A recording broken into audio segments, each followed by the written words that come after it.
Thanks for joining us this holiday weekend for a special edition, a Correspondents edition of Off the Record with Chuck Stokes, Zachary Gorchow, Zoe Clark, and Bill Ballenger. Sit in with us as we get the inside out, Off the Record.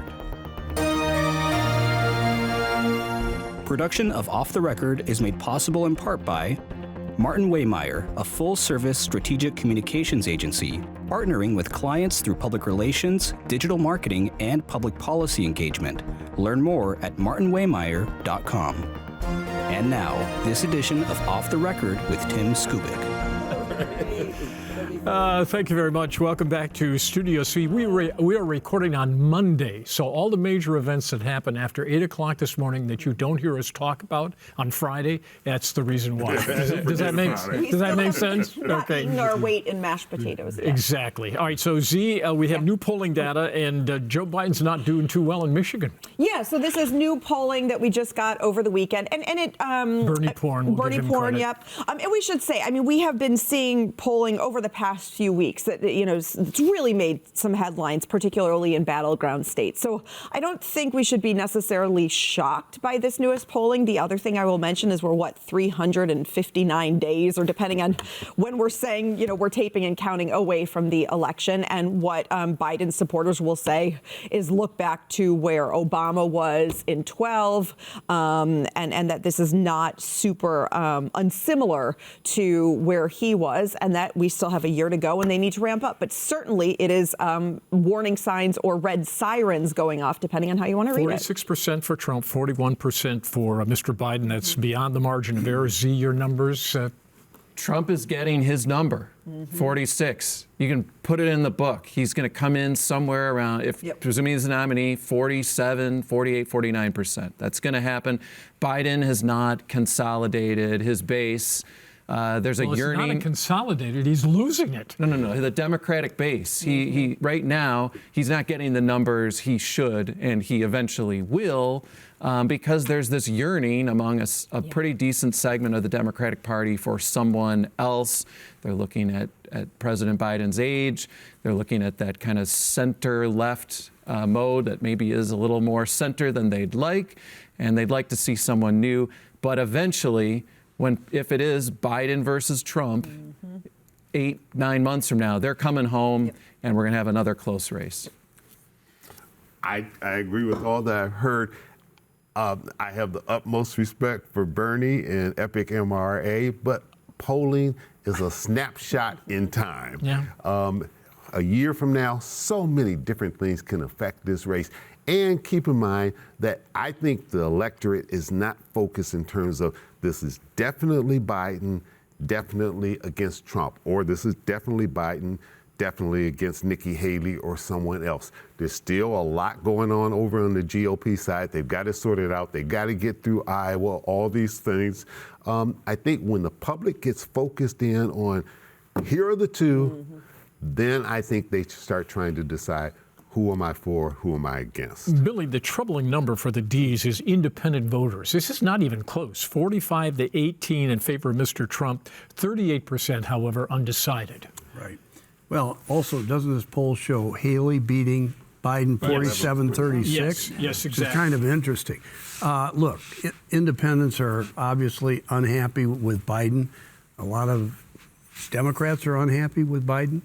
But again, it's all going to come down to what's it like next year. In 2012, and what Zoe just mentioned, with Barack Obama behind Mitt Romney at that point by kind of the same kind of margin, look what happened.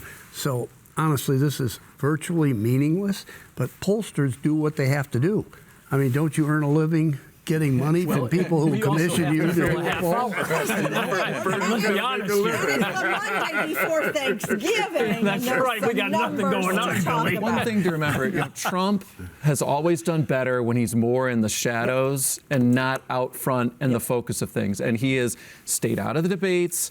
He, other than his court situations, he's generally stayed out of the news. But if he is the nominee of the Republican Party, which, geez, right now it sure looks like, how is he not going to be the nominee? There will be a full focus on him and all the things coming out of his mouth and all the things coming out of his keyboard.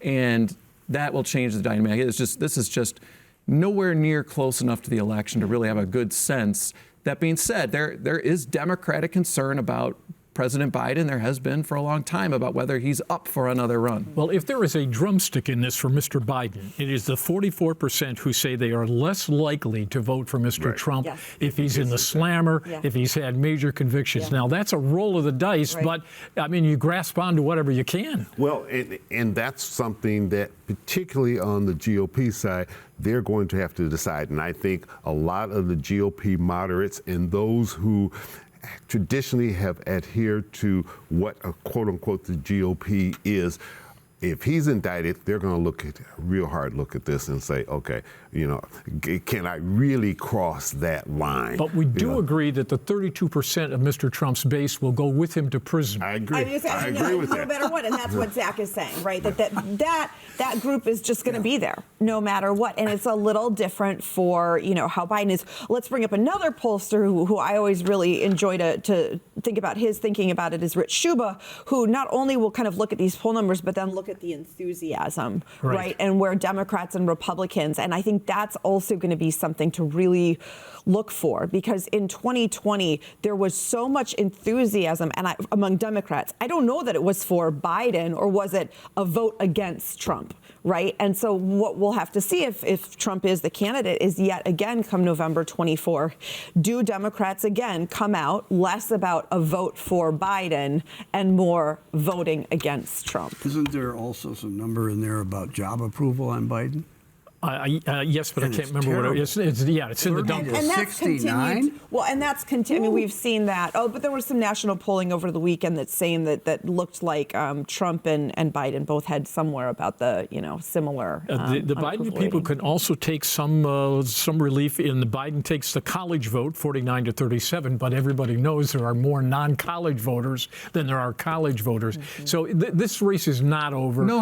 And I mean, look, the Democrats would rightly say, hey, how about we look at an actual election, not, you know, another, you know, crystal ball poll kind of thing, which is look back at what happened in November. Once again, the abortion issue is accruing to the favor of the Democrats. You know, a county that in Ohio that I believe Trump won by 72%, almost passed the legalization of abortion in Ohio. And guess what issue Joe Biden will hang around Donald Trump's neck? Hey, guess who appointed the justices that overturned Roe versus Wade? Donald Trump's going to have to face that again. This is so far away, but that's going to have to be litigated in the election. And Biden and the Democrats are already running that ad about whether or not you should be making the choice on your health care. They're doing it now, and we haven't even gotten into the serious campaign commercials yet. And will there be any kind of debates, or does Biden use that against Trump if it indeed it turns out to be former President Trump down the stretch, who said, I don't need to debate anybody. You can whip that right back on him in the general. Now, it hasn't happened traditionally, but it's certainly something that he could choose to do. The other thing we're already seeing, some Democratic strategists in certain states, a la Arizona and other so-called battleground states, is trying to put some abortion ballots, actually, you know, so for turnout, right, come November, to try to get and see some of what we saw in 2022. Here's the question you guys are going to love. What has Governor Whitmer said about all of this? For the folks at home that don't understand why you're laughing, explain to them why you're laughing. Well, she hasn't said squat. No, she hasn't, and she shouldn't. And she shouldn't. I agree with Bill 100%. Why get into that at this point? I mean, go up to the residents on the island and pack it up for the winter? Yeah, there are too many uncertainty. World affairs, domestic affairs, and as you said, the abortion, that has served the Democrats very well in these off-year elections. Coming down the stretch, that could be the one thing that really keeps Biden in office. Sorry, Chuck. One thing we continue to see are these potential 2028 presidential hopefuls, of which I would include Governor Whitmer as a possibility based on her actions this year, kind of staying in the shadows, Gavin Newsom, but they continue to do things to position themselves to appeal to a national Democratic electorate. When she goes to China, we'll know something's up, right? I will say, though, you know, let's remember, she is a co-chair of the Biden presidential campaign. She quietly has been traveling around the country raising money for that campaign. So she's definitely, you know, putting in the work for President Biden. I think it's smart for her to keep her mouth shut. Right? Well, What does she yes, gain look by at getting what- into Right. it? Look at what happened to this congressman from Minnesota who announced he's running in the Democratic primary for president because Joe Biden's not up to it. He's too Yeah. old. He's getting like less than the margin of error because even though Democrats may be frustrated with Biden in some respects, they don't like Democrats parroting Republican talking points. So there's no real advantage to some Democrat getting in against Biden right now. The problem is, once she opens the dialogue, the floodgates will open. It won't just be this question, do you still support Mr. Biden? The answer is yes, but there's a ton of follow-up questions, and I can hardly wait to get to them to see what she says. To Zach's point, though, Dean Phillips, the congressman, before he announced in August was sort of putting his toe in, but he's one who kept naming Gretchen Whitmer as someone who should. Every time he would come out and say someone else, and who are you talking about? He'd be like, well, I think Gretchen Whitmer would be great, and she obviously didn't, and so Dean Phillips is now just sort of this like, well, if I have Right. to. Yeah. And she's too much a part of the party loyalists right now to look like you're pushing the incumbent president out the way. And let's face it, she's got youth on her side. She doesn't have to go this time around. She can wait another 4 years or so if she wants to get in that fray. 3, not 81. That's Yeah. right. Yeah. The other thing Big quickly difference. about Whitmer is, and I've said this before, she's very smart when her political timing is really and I don't know if it's luck, if it's political acumen, if it's a little bit of both, but let's remember she waited to run in 2014 when there was for governor, when there was sort of a lot of thought, would she, wouldn't she, when it was a strong year for Snyder, and waited 4 years, and then 18, who would have predicted in 14 that Trump would have been president? She ran against that in 18. We saw the blue wave, the pink wave because of women, which I still think is such a dumb term. But anyway, she then rode in on that. And so she's always just been very smart and good about knowing when it is her time. You could look at 2010. There was a big push for her to run for Yes. attorney general. And, Yes. I'm sure she had a multitude of reasons, but one of them had to be seeing this red wave coming down the Yeah. pike. All right, let's talk about the U.S. Senate race. Bernie also had numbers there, and it's a statistical dead heat between Ms. Slotkin, the Democrat, and Mike Rogers, the Republican. No surprise there? No real surprise, although I think the Republicans ought to be heartened. It seems to be as close as it is. Doesn't that same poll have it like 40 to 38 over Craig, Slotkin over Craig? Yes, also close. Okay, but they don't put Peter Meyer in. Well, he was late to the party. Okay, he was late to get into the poll. You mean this poll is not only expensive, it's late? All right, what I'm saying is I think what the Republicans have to worry about is just the splintered primary. I don't know how many candidates they're going to end up with altogether. There are like 8 or 10 names out there. But Meyer and Rogers occupy pretty much the same lane in the party. And the right wing of the party, the Trumpsters, despise Meyer and they're suspicious of Rogers. And if they can consolidate their support behind some other candidate, i.e. James Craig, and he ends up squeezing through on the rail with a plurality, and he's a nominee, I think the Republicans are toast in November of next year. He's going to be a poor, weak, flawed nominee, and it'll be a disaster for the Republicans. I mean, basically both sides seem to be getting their bases right now. There's not great name recognition. Slotkin's is a little better. She's had the advantage of running for Congress in a district that overlaps 3 media markets, so her name recognition is a little better, but no one really knows who these candidates are yet, what they stand for.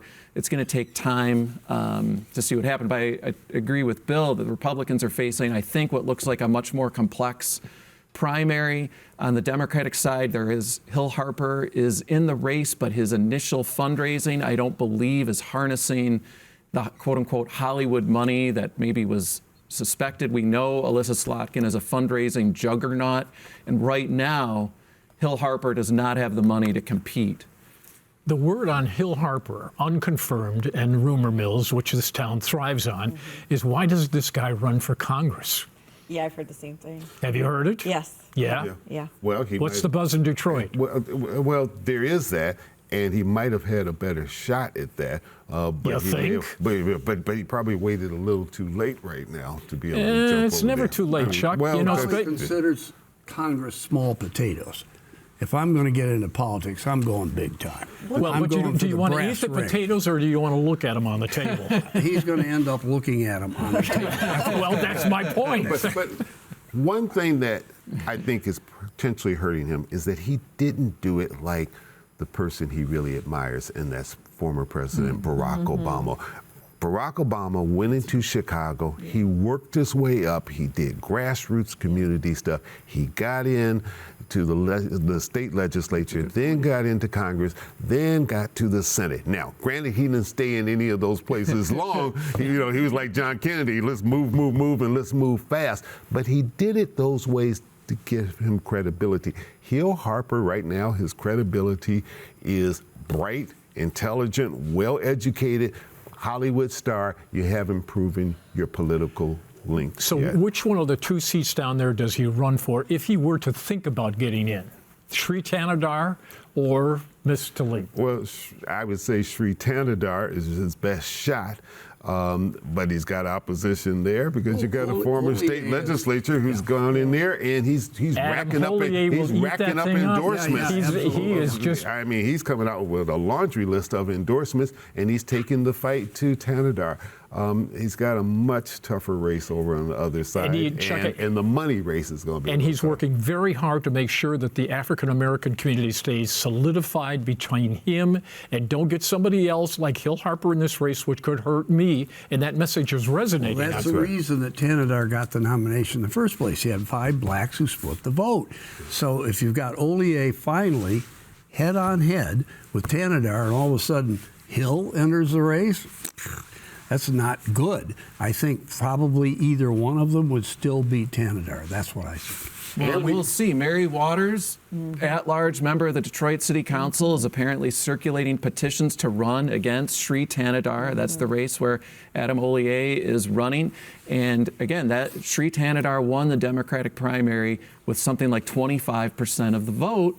So more, the more the merrier candidates as far as Sri Tanadar is concerned. And waiting out there in the wings, which could throw a monkey wrench into a whole lot of this, especially in the Detroit area, is what do the judges say on this redistricting case? And that could come in late December. That is and huge. Drops, and all of a sudden we see a change in map. As they say on Monty Python, now something completely different. That's right. I mean, that would really throw things into Yeah, it. but on the other hand, it has nothing to do with congressional districts. It is the State House and legislature. State Senate. That's true. So the Congress one got thrown out. Now, if the decision comes out pro plaintiffs, the people challenging the maps, then I think you're going to see real fast a suit again on Congress saying, hey, if these are malapportioned for right. State House and State Senate, so is Congress. And just point out that the same people did both districts. Exactly. Yeah. All right. The Peter Meyer, did he make a splash with his announcement? I mean, Okay, thank you. That answers that question. A ripple, right? As we're saying in business. this was sort of my hesitation. I mean, it was sort of this thing, like we kind of knew it was coming. It wasn't like a big, huge shock. I mean, maybe the biggest surprise was just kind of the joke and the similarity between his logo and the Meyer Super. We are desperate. We are really desperate for news. When No, I mean, What happened to Thrifty Acres? it's West Michigan. There's no is there a Congressman Kroger out there? No, I don't think anybody was necessarily shocked, but I think I also took a pause because he's got some serious work to do, right? Like, as we've talked about, we already know that the money game is going to be split basically between him and Mike Rogers, albeit, Myers comes from the Meyer fortune and will have some of his own money. He's going to have to dip into that family fortune. Okay, I got a source. Excuse me. Yeah, that's right. Yeah, go. One of the major funders, and you know who you are, okay, said basically, we're behind Mike Rogers. Okay, Peter Meyer is not moving the needle, and Right. we're going Remember after this, Rogers. The National Senate Republican Committee don't like Meyer. Well, They then did they told everything him they to were keep gonna him zap out. him. And They this say is- we want Rogers. We're for Rogers. And if we're you gonna get do in, anything. we're going to And knock this you is down. what I was going to say is the headwinds appear. And I mean, again, let's also put this in the context that it's like the Michigan Republican Party. But then there's this tweet that apparently was from an intern, because when in doubt, blame the intern, apparently. How could they afford an intern? Michigan Republican Party, unpaid probably, or they have to actually pay the party. But I digress. Kidding. Saying that, this party was not for Meyer. He's going to have to continue and will and did on this program continue to talk about, how he voted for the impeachment of Trump, but he then also would vote for Trump if Trump is the presidential candidate. And it should be on the ballot. Mm-hmm. If he thinks that's going to It's just deliver a a lot Trump of endorsement, baggage. I mean, It's really. just a lot of baggage. Listen, why didn't this guy run for Congress again? Well, it's the same thing. He wasn't going to win. Yeah. He's in a difficult position. He cast a vote. He's got to get through the primary. He cast a vote of conscience to vote to impeach President Trump, and it ended his political career. I mean, he's running it, so it's not over, I guess. But he can't. It's very hard to see how he comes out of a Republican primary now. But he's still, even though he sounds more middle of the road, in no way is he someone that Democrats are going to embrace. And look, there's a Democrat there named Hillary Scholten who seems to be doing quite well. The district is favorable for her, and he was probably neither going to get nominated, and even if he did get nominated, he wasn't going to win. So he's looking for some path. And a statewide path is the one that's probably most attainable to someone perceived as an anti-Trump Republican, because if he does do what he hasn't done in the past, which is tap the family fortune to run, it gives him a path in a high, expensive state to try to drown Mike Rogers in spending. Wouldn't you love to be a fly in the wall at Thanksgiving in the Meyer family? Okay, as we're passing the cranberries, we need a little money for Peter. What are we going to do here, folks? Are they going to open their wallets or not? Well, you just told us. No idea. Whatever funds he controls is what he has available. Yeah. I mean, he's got Meyer money now, and he's gonna. I mean, I can't see the family turning against him. Now, there may be close associates of the family who traditionally would have maybe not have donated to Rogers, and now they're stuck in there. I wonder if he made a real strategic mistake. He should have gotten in there before Rogers announced. Because they are splitting up the same voters, and I think it might have kept Rogers out of the race because he would have looked and said, this is going to be a lot of money, and let's not go for it. But he let Rogers beat him to the punch. And sort of take the narrative of that I'm the moderate candidate. And I mean, going back to, in theory, like Meyer should sort of be the perfect candidate, right? Like self-funded, he's a vet, took this vote of conscience on the floor, but in a general election. And that's exactly what I was going to say. I'm sorry. But you said, I'm done. It was an original thought. I thought I needed to get it in. But no, you can't get through Republican primaries right now like that, particularly if there's a kind of a twinsy who's also running. But in theory, if you just threw them right in the general, he said something interesting on the program, because we asked about the Trump vote. He is thinking that there are disinfected would be the word, disinfected Trumpers who are concerned about this guy, who are available. They're a possibility, and he thinks he could appeal to them. But what percentage of that 32% is that? I think it's a small percentage, isn't it? Very small percentage. And look, if Meyer had run for re-election in '92 as the nominee, got beat in the primary, I don't think it's a guarantee he'd have a seat right now. That seat was changed for Congress. That seat was changed from 90, when he won it, to 92, from a slightly Republican seat to a slightly Democratic seat. I asked him a question. I said, why don't you run against Hillary Scholten? He said, I can't win that. That's what he told me. Is Mike Rogers concerned? He's ignoring this. Well, he said, I'm focusing on other stuff. His first fundraising report, I don't think totally wowed people. I mean, it wasn't terrible, but I think he has to be concerned, because if the unknown here is Trump, and if he makes an endorsement, James Craig is gunning for that endorsement. He did not get it for governor last time, which suggests Trump maybe sees some flaws there. But if Trump looks at this, he says, well, I'm certainly not backing Peter Meyer, and I'm going to do whatever I can to beat him.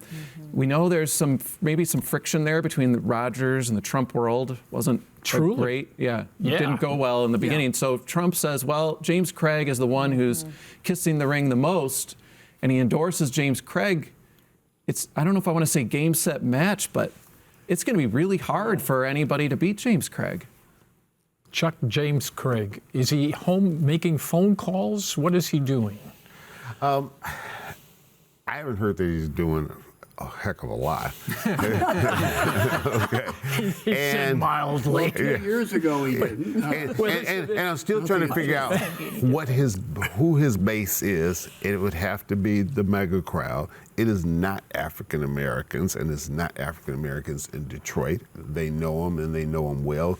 They liked him as police chief, and when he made that leap over to politics, that same love didn't go along with him. I think they saw a totally different James Craig, and they look now and they say, whoa, that's not the James Craig we thought we were supporting. Thank you. One of the things I'm thankful for is the four of you and the 20 or so other reporters that do this show. Otherwise, we got nothing, right? Everybody have a blessed holiday. We'll be back with more Off the Record next week, and we'll see you on the other side. Happy Thanksgiving. Yes. Off the Record is made possible in part by Martin Waymire, a full-service strategic communications agency, partnering with clients through public relations, digital marketing, and public policy engagement. Learn more at martinwaymire.com. For more Off the Record, visit WKAR.org. Michigan Public Television stations have contributed to the production costs of Off the Record.